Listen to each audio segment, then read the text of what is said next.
Break नंतर बातमीपत्रात आपलं पुन्हा एकदा स्वागत आहे आणि एक मोठी बातमी, कर्जमाफीचा निर्णय सरकार नक्की घेणार असल्याचं वक्तव्य एकनाथ शिंदेंनी केलंय। राज्यात महापुराचा तडाखा बसल्याने शेतकऱ्यांचं मोठं नुकसान झालं आणि त्यातच आता कर्जमाफीची मागणी जोर धरू लागली आहे आणि त्यावरनं आता कर्जमाफीचा निर्णय घेणार असल्याचं शिंदेंनी स्पष्ट केलेलं आहे। कर्जमाफीचा निर्णय सरकार नक्की घेणार असल्याचं उपमुख्यमंत्री एकनाथ शिंदे म्हणालेले आहेत।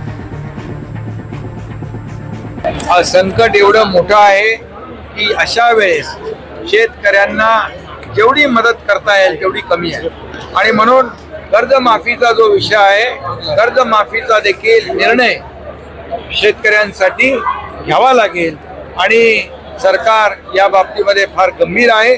मुख्यमंत्री महोदय, मी स्वतः, अजितदादा, आम्ही सगळेजण बांधावर गेलो, मंत्री सगळे बांधावर गेले, आम्ही स्वतः डोळ्यांनी पाहिलंय शेतकऱ्याचं दुःख, शेतकऱ्याचं नुकसान। त्यामुळे आता अगोदर त्याला त्याच्यातून बाहेर काढणं, त्याला उभं करणं आणि त्याच्या डोळ्यातले अश्रू पुसणं ही प्राथमिकता आहे आणि म्हणून याला प्राथमिकता आम्ही देणार आणि कर्जमाफीचा जो विषय आहे तोही निर्णय सरकार नक्की घेणार आणि शेतकऱ्याच्या मागं सरकार उभं राहणार।